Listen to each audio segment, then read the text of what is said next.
Episode की शुरुआत में दिखाया जाता है स्वांग रोते रोते अपने माता पिता से बोलती है कि मैं उस प्रिंस से शादी नहीं कर सकती, मैं उसे बिल्कुल पसंद नहीं करती। स्वयं की मॉम बोलती है कि darling, house of garden counselling के रिश्ते लंबे समय से उनके साथ अच्छे नहीं हैं। हमने अगर स्वयं की शादी उससे की तो उसकी जिंदगी बर्बाद हो जाएगी। उसके पिता बोलते हैं कि तुम बात की गहराई को समझो और बोलते हैं कि ये शादी खुद किंग ने अरेंज की है, मैं कैसे मना कर सकता हूँ। स्वयं रोते हुए बोलती है कि पापा, आपने वादा किया था कि मैं अपना पति खुद चुन सकती हूँ, और बोलती है कि मैं कभी उस प्रिंस से नहीं मिली, शादी करने से अच्छा है कि मैं मर ही जाऊँ। तभी उसकी मॉम उसके पास आती है और बोलती है कि स्वयं ऐसा मत बोलो और रोना बंद करो बेटा, तक मैं जिंदा हूँ तब तक मैं तुम्हें कुछ नहीं होने दूंगी। और वो अपने पति से बोलती है कि इसके अलावा कोई और उपाय नहीं है क्या? उसके पति बोलते हैं कि और कोई चारा नहीं दिख रहा है, इसे उससे शादी करनी ही पड़ेगी। अगर हमने शादी के लिए मना किया तो हमारा पूरा हाउस ऑफ गार्डन काउंसलिंग भगवान को प्यारा हो जाएगा। पापा बोलते हैं कि स्वयं अब तुम बड़ी हो गई हो, ये तुम्हें हमारे लिए करना ही होगा, फिर चाहे कुछ भी हो जाए। स्वयं अपने पापा का पैर पकड़कर बोलती है कि पापा प्लीज, मैं उस नल्ले से शादी नहीं कर सकती। रोते रोते बोलती है कि पापा, मैं तुम्हारी एकलौती बेटी हूँ, तुम मेरे साथ ऐसा नहीं कर सकते। अगर मैं यहाँ नहीं रही तो आपका ख्याल कौन रखेगा और आपको प्यार कौन करेगा? उसकी मॉम बोलती है कि ये हमारी एकलौती बेटी है। तभी उसके पिता बोलते हैं कि तुम स्प्लिट क्राउड माउंटेन वाली बेटी की बात कर रही हो, इसकी सजा हमारे पूरे खानदान को भुगतनी होगी।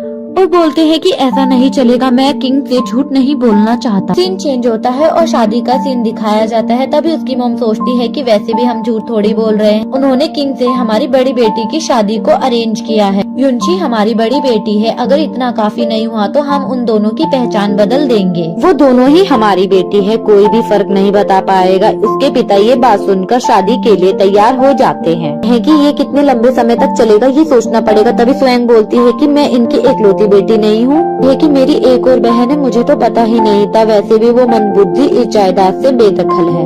वो बोलती है कि वो मेरे किसी काम तो आई। तभी युनशी का सीन दिखाया जाता है, उसे गर्मी लगती है और वो अपना घुंघटे को हटा देती है। तभी दादी माँ बोलती है कि बेटा ऐसा नहीं करते, ये गलत है।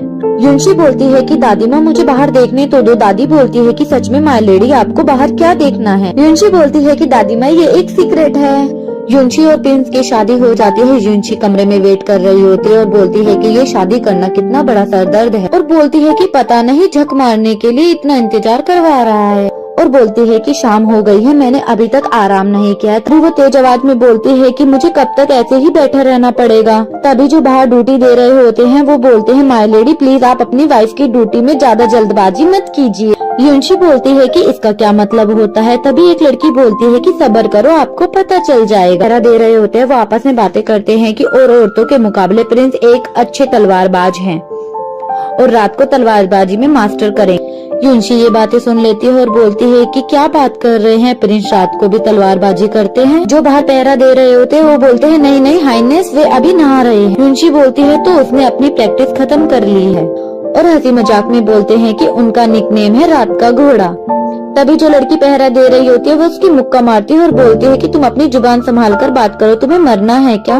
तभी युनशी को अचानक से याद आता है और वो बोलती है कि मैं शादी का ये वाला पार्ट कैसे भूल सकती, और बोलती है कि मैंने तो स्वांश की जगह शादी की है, मुझे सच में इसका सामना करना पड़ेगा। आता है और बोलता है कि मुर्गा तैयार है। बाहर के पहरेदार बोलते हैं हाँ मैंने मुर्गे को अच्छे से तैयार किया है। युनशी ये बातें सुनकर घबरा जाती है। पहरेदार पूछता है कि आपने क्या करने का सोचा है? कि आज रात को हम शुरू में ही पहले ड्रैगन्स और मोती का खेल खेलेंगे। युनशी ये सुनकर छुपने की कोशिश करती है और वो एक टेबल के नीचे छुप जाती है। उसकी बातें सुनकर युनशी बोलती है कि साला हब्सी कहीं का, अगर उसने मुझे छुआ भी तो मैं उसे जिंदा गाड़ दूंगी। बोलता है कि आखिरकार मैं इस चिकन के साथ में एक स्वादिष्ट सूप बनाऊंगा। युनशी ये बात सुनकर टेबल के बाहर से झांकती है तो प्रिंस रूम के अंदर आ जाते। प्रिंस बोलते हैं कि मैं तुम्हें कुछ बताने के लिए आया हूँ। वो बोलता है कि अगर राजा का हुक्म ना होता तो मैं यहाँ पर पैर भी नहीं रखता। आउटेन साला हराम का पिल्ला, उसे क्या लगता है वो मुझे मजबूर कर सकेगा सिर्फ सपने? और बोलता है कि तुम एक प्यादे से ज्यादा और कुछ नहीं हो, ध्यान से सुनो, सिर्फ नैन क्वीन ही मेरी प्रिंसेस बनने के लायक। तुम्हें छुपना इतना ही पसंद है तो तुम छिपी रहो, सही है, मुझे भी तुम्हें देखने का कोई शौक नहीं है। और वहाँ से चला जाता है और बोलता है कि उसकी मेड को भेजो, वो इसकी मदद करेगी। और बोलता है कि उसे दूसरी जगह भेजो। उसके पहरेदार लड़की के पास आते हैं और बोलते हैं कि आप चिंता मत करो माय लेडी। बोलते हैं कि हाइनेस जरूर उन्होंने आज पूरी बोतल पी ली होगी। युनशी बोलती है कि उसने क्या कहा? उसने मुझे सिर्फ एक प्यादा बताया है कि मैं बहुत ज्यादा खुश हूँ। खुशी में वो डांस करने लगती है और बोलती है कि मुझे अब घोचू राजा को खुश करने की जरूरत नहीं है और मुझे चिंता भी नहीं करनी। इस बात मॉम मैं बहुत ज्यादा खुश हूँ, अब मैं इस घटिया जगह को छोड़ सकती हूँ। ये सब देखकर पहरेदार बोलते हैं कि शायद ये बावली हो गई है इस सदमे से, और वो दोनों बोलते हैं कि हाइनेस हम अभी आते हैं, और वो वहाँ से चले जाते हैं। युनशी बोलती है कि मुझे लगा था कि मैं यहाँ पर बहुत ज्यादा बुरी तरीके से फंस जाऊंगी। मैंने कभी सोचा नहीं था कि मेरी इतनी खुली हुई किस्मत होगी कि मुझे इतना अच्छा मौका मिल जाएगा। जब तक मैं अपने ग्रैंड काउंसलिंग के घर में नहीं हूँ मैं तो मौज में हूँ। कि महल में जाते हुए बोलती है कि स्प्लिट क्लाउड माउंटेन जितनी ज्यादा अच्छी तो नहीं है, पर मैं इसे 10 पॉइंट तो दे ही सकती हूँ। युनशी को दूसरी जगह ले जाया जाता है। जब दरवाजे का ताला खुलता है और युनशी देखती है तो वो बोलती है कि उसकी माँ की ये साला प्रिंस कहीं का, और बोलती है कि यहाँ पे तो इतनी अच्छी अच्छी जगह है, मुझे यहाँ पर क्यों रहना पड़ रहा है, ये तो वहाँ पर कोई नहीं होता है। मेड भी बोलती है कि माय लेडी मैं चलती हूँ, बाय बाय। युनशी गुस्से में बोलती है कि घंटे का प्रिंस मेरे जैसी अबला बेचारी लड़की को यहाँ वो अकेले छोड़ गया, साला गधा कुत्ता कमीना बेश। युनशी बोलती है कि मैं स्प्लिट क्लाउड माउंटेन में जंगलियों की तरह बड़ी हुई हूँ, मैं उसे दिखा दूंगी कि मैं कौन लड़की हूँ। देखो मैं इस जगह को एक झटके में कैसे साफ करती हूँ। वो एक टेबल को उठाने की कोशिश करती है पर उठा नहीं पाती और बोलती है कि हाय रामा ये कैसे शर्मनाक तरीका, मैं ये अकेले नहीं कर पाऊंगी, मेरे पास अब कोई और चारा नहीं है, मुझे लगता है अपने सर्वेंट को बुलाना ही पड़ेगा। तभी वो अपने डब्बे से एक आत्मा को बुलाती है और वो बाहर आने के बाद बोलता है, अबे डायन तूने मुझे इतने समय तक एक डब्बे में कैद कैसे करके रखा। युनशी बोलती है कि मैं तो भूल ही गई थी। आत्मा बोलती है कि तुम्हें तो शादी करने की इतनी तड़प थी कि इसीलिए तुम मुझे भूल गई। युनशी बोलती है कि अबे यार तुम्हें तो पता ही है मैंने किस लिए शादी की। युनशी आत्मा को पूरी बात बताती है और आत्मा बोलता है कि ऐसी बात है, मुझे तो लगा तुम शादी करके बहुत ज्यादा खुश होगी और मजे कर रही हो। जिस दिन से मैं तुम्हारे साथ आया हूँ उस दिन से तो मेरी जिंदगी भी नर्क हो गई है। मैंने सोचा नहीं था वो साला तुम्हारी इतनी ज्यादा बेइज्जती करा था, लगा नहीं था कि प्रिंस से शादी करने के बाद तुम्हारी जिंदगी इतनी बेकार हो जाएगी। युनशी आत्मा को कमरे की साफ सफाई करने के लिए बोलती है। आत्मा और युनशी मिलकर कमरे की साफ सफाई कर लेते हैं। वो बहुत ज्यादा थक जाते हैं और बोलते हैं कि ये प्रिंस तो एक नंबर का गधा है, इसकी वजह से हमें इतनी प्रॉब्लम सहनी पड़ी। अगली बार मैं उस गधे और घटिया प्रिंस की बैंड बजा दूंगी। आत्मा बोलती है कि हमें कुछ अच्छा आइडिया सोचना। युनशी बोलती है कि उसकी चिंता नहीं है, मुझे किस्मत वालों के साथ तो अच्छा ही होता है। युनशी बोलती है कि आज मैं पूरे दिन इतनी बिजी थी कि मैंने कुछ भी नहीं खाया। आत्मा बोलती है कि मैंने भी कुछ नहीं खाया, मुझे भी भूख लगी है। युनशी बोलती है कि बिना खाए तो नींद भी नहीं आएगी, अब हम क्या करें। युनशी बोलती है कि डिनर का टाइम हो रहा है। आत्मा बोलता है कि इतनी रात को खाना क्या मेरा बाप लाएगा। युनशी और आत्मा मिलकर किचन को ढूंढ लेती है। युनशी आगे निकल जाती है और आत्मा पीछे रह जाती है। युनशी बोलती है कि आवाज मत करो वरना हम पकड़े जाएंगे। वो पीछे मुड़ के देखती है तो वहाँ पर एक लड़का होता है। वो लड़का उससे पूछता है कि तुम कौन हो और यहाँ पर क्या कर रही हो। लड़की बोलती है कि तुम बताओ तुम कौन। का बोलता है कि मैं यहाँ का गार्ड हूँ और बोलता है कि तुम चोर हो, और उन दोनों के बीच में फाइट शुरू हो जाती है। युनशी बोलती है कि लगता है ये मार्शल आर्ट में बहुत अच्छा है। युनशी बोलती है कि मैं चोर नहीं हूँ और वो युनशी को पकड़ लेता है। युनशी आत्मा को बुलाती है और बोलती है कि कहाँ रह गया, जब इसकी जरूरत होती है तभी ये कमबख्त गायब हो जाता है। युनशी को अपने मास्टर की बात याद आती है और वो स्मोक करके वहाँ से भाग जाती है। तभी वहाँ पर पहरेदार आते हैं और बोलते हैं कि हाइनेस आपको क्या हुआ। राजकुमार बोलता है कि स्मोक की वजह से मैं कमजोर हो रहा हूँ। युनशी भागते भागते सोचती है कि मुझे किसी पर निर्भर नहीं होना है, मैं खुद से आत्मनिर्भर बनूंगी, मैं सब कुछ खुद ही करूंगी। मैं किस्मत पर भरोसा नहीं करती हूँ, मैं अपनी किस्मत को खुद लिखूंगी। और वो अपने रूम के पास पहुँच जाती है। बाहर बैठकर वो सोचती है कि अब मैं क्या करूँ, मुझे भूख भी लग रही है। तभी उसके ऊपर वहाँ का साइन बोर्ड उतरकर गिर जाता है। युनशी बोलती है कि मुझे बचाओ, कोई मेरी मदद करो, इसे हटाओ। एपिसोड 1 यहीं पर खत्म होता है। अगर आपको मेरी एक्सप्लेनेशन अच्छी लगती है तो वीडियो को लाइक और चैनल को सब्सक्राइब करना। Thank you. एपिसोड की शुरुआत में दिखाया जाता है युनशी मूशी से बात करती है कि मेरे युनशांग के प्रिंस से शादी हुई है, तब से मेरे साथ कुछ भी अच्छा नहीं हो रहा। पहले मुझे पवेलियन से बाहर निकाल दिया, फिर मुझे एक हसीना समझने की गलती कर दी। मुझे बोलता है खैर ये तुम्हारी ही गलती है, तुम्हें तो पहाड़ पे ही रहना चाहिए था। युनशी को गुस्सा आता है और मूशी को मुक्का मार के बोलती है कि तुम मुझसे बात मत, और बोलती है कि अगर तुम मेरी एक मदद करोगे तो मैं तुम्हें माफ करने के बारे में सोच सकती हूँ। मूशी बोलती है कि क्या मदद चाहिए। युनशी बोलती है कि मुझे उस झूले तक लेके जाओ और मुझे वहाँ पर झूला झूला। युनशी झूला झूलने लगती है और बोलती है कि इतना ऊपर काफी नहीं है, थोड़ा सा दम लगाओ, थोड़ा ऊपर लेके जाओ। मूशी बोलता है कि मुझ में इतनी ही ताकत है, मैं इतना ही दम लगा सकता हूँ। तभी वहाँ से एक राजकुमार जा रहे होते हैं जो बोलते हैं कि कौन बेशरम है जो महल की शांति को भंग कर रहा है, और वो वहाँ पर जाते हैं और युनशी को देखकर खुश हो जाते हैं। वो युनशी के पास आते हैं और पूछते हैं कि तुम कौन हो और इतने मजे से महल में झूला झूल रही हो। युनशी बोलती है कि अगर आपको भी झूला झूलना है तो आप पहले झूल लीजिए, मैं इंतजार कर लूँ। मुशी बोलता है कि तुम अपनी प्रेम कथा बंद करो, तुम दोनों अगर झूला झूलोगे तो मेरा क्या होगा, मेरे अंदर इतनी ताकत नहीं है कि मैं तुम दोनों को एक साथ झूला झूला सकूं। युनशी बोलती है मुझे माफ करना, मुझे देर हो रही है, मुझे जाना होगा। राजकुमार युनशी को रोकते हैं और बोलते हैं कि अगर हम साथ में झूला नहीं झूल सकते तो क्या हुआ, तुम अपना नाम बता दो। मेरा नाम है यूजी। युनशी अपना नाम बताने ही वाली होती है, तभी मुशी उसका मुँह पकड़ लेता है और उसे कुछ बोलने नहीं दे। राजकुमार पूछता है कि आप ठीक हो मिस, आपको क्या हुआ है। युनशी बोलती है मैं ठीक हूँ, पूछने के लिए शुक्रिया। युनशी बोलती है कि मैं यहाँ पे मेड हूँ और इससे ज्यादा कुछ भी नहीं। राजकुमार बोलते हैं कि रुतबा जरूरी नहीं है, वैसे मुझे सिर्फ आपका नाम जानना है। युनशी बोलती है कि मैं आपको इससे ज्यादा कुछ नहीं बता सकती, अच्छा मैं चलती हूँ और वहाँ से जाने लगती है। राजकुमार उसे रोकते हैं और बोलते हैं कि कहावत है दूसरे से कुछ लेकर बदले में कुछ न देना तो गलत बात। राजकुमार बोलते हैं कि मैंने तुम्हें अपना नाम बताया है, अब तुम्हें भी अपना नाम बताना होगा। युनशी वहाँ से चलने लगती है। राजकुमार देखते हैं और उससे जबरदस्ती उसका नाम पूछने लगते हैं। युनशी को गुस्सा आता है, वो राजकुमार को उठाकर पटक देती। पहरेदार जिम्बो को बाहर रोक लेते हैं और बोलते हैं कि अंदर प्रिंस नहा रहे हैं, आप अंदर नहीं जा सकते। जिम्बो बोलता है कि मैं उसका भाई हूँ और मुझे अंदर जाने दो। जिम्बो अंदर आ जाता है और प्रिंस पूछते हैं कि तुम यहाँ क्या कर रहे हो। जिम्बो बोलता है कि मेरा भी नहाने का मन हो रहा है, इसलिए मैं यहाँ पर आया हूँ। जिम्बो बोलता है कि मेरी कमर अकड़ रही है, मेरी पीठ भी दर्द कर रही है, मुझे पानी की ठंडक चाहिए।